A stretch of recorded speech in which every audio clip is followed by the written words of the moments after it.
आज ही Doubtnut app download करें। Doubtnut पर होगा अब आपके सभी मैथ्स, केमिस्ट्री, फिजिक्स और बायोलॉजी डाउट्स का सफाया। बस अपने क्वेश्चन की फोटो खींचो, उसे क्रॉप करो और तुरंत वीडियो सोल्यूशन पाओ। Download now. सवाल है, निम्न में से कौन बराबर नहीं है उस चक्रवृद्धि ब्याज के जो कि 48,000 रुपए पर 3 वर्ष के लिए 5% की दर से वार्षिक हिसाब से लगाया जाए। 4 विकल्प हैं, 4 अलग अलग स्थितियां हैं। चारों में ही कुछ चक्रवृद्धि ब्याज आएगा, उनकी स्थिति के हिसाब से जो भी आएगा। तो हमें बताना है कि इन चारों विकल्पों में जो चक्रवृद्धि ब्याज आएगा, कौन सा चक्रवृद्धि ब्याज ऐसा होगा जो इस प्रश्न में दी हुई स्थिति के चक्रवृद्धि ब्याज के बराबर नहीं होगा। प्रश्न में जो दिया हुआ है उसमें मूलधन P 48,000 रुपए है, समय N 3 साल का है, जबकि जो R ब्याज दर है वो 5% वार्षिक है। ब्याज दर वार्षिक हिसाब से ही लगाया जा रहा है। चक्रवृद्धि ब्याज निकालने के लिए पहले तो मिश्रधन निकालना होगा। तो मिश्रधन A बराबर P 1 + R/100 और इस पे घात n, ये सूत्र काम आता है। अब विकल्पों को देखते हैं। विकल्प में 48,000 रुपए मूलधन है, यहां भी दूसरे में भी 48 है, तीसरे में भी, चौथे में भी, चारों में ही मूलधन वही है। इसका मतलब P तो प्रश्न वाला ही विकल्पों में भी है। समय बदल रहा है और ब्याज दर ये अलग अलग है। तो इसका मतलब अगर तो मूलधन वही है तो चक्रवृद्धि ब्याज बराबर होने के लिए मिश्रधन बराबर होना जरूरी है। मिश्रधन में मूलधन और ब्याज दोनों का योग होता है। तो हम ब्याज निकाल के नहीं चेक करते हैं, मिश्रधन को ही चेक कर लेते हैं। अगर A सबका बराबर है तो फिर ब्याज अपने आप सबका बराबर होगा, क्योंकि मूलधन सबके लिए 48,000 रुपए ही है। तो अब हम चारों विकल्पों के लिए A को चेक करेंगे। पहले को चेक करते हैं। पहली स्थिति में P तो वही है जो सवाल वाला है, समय 1.5 साल का है, लेकिन ब्याज 6 महीने के हिसाब से लगाया जा रहा है। इसका मतलब N जो होगा वो यहां पे 1.5 जो वर्ष है अब छमाही में बदल जाएगा, क्योंकि ब्याज हर 6 महीने पे लग रहा है। 1.5 वर्ष में 3 छमाही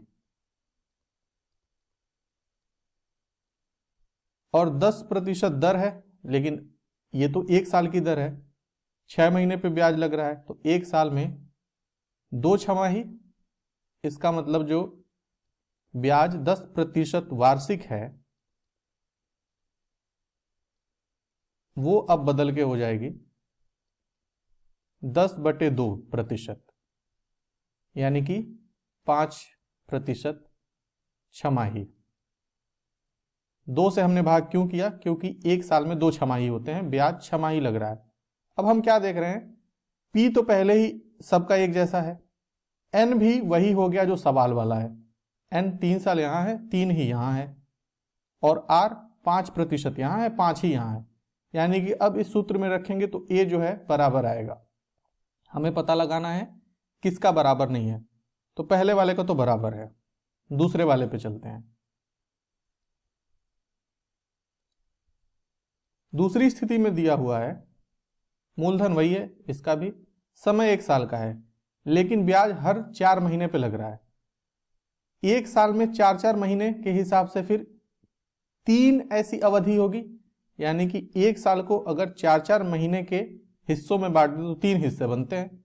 तो इसका मतलब N यहां भी 3 है, और फिर ब्याज दर 3 से जो है भाग हो जाएगा, क्योंकि 1 साल में 4-4 महीने के 3 हिस्से बनते हैं, इसलिए ये जो ब्याज दर है इसमें 3 से भाग हो जाएगा। तो ब्याज दर जो है 15/3, जो कि 5%। तो अब हम क्या देख रहे हैं, N फिर से 3 है और R 5 है, यानी कि अब जब A हम लगाएंगे फॉर्मूला तो A वही आएगा जो प्रश्न में है।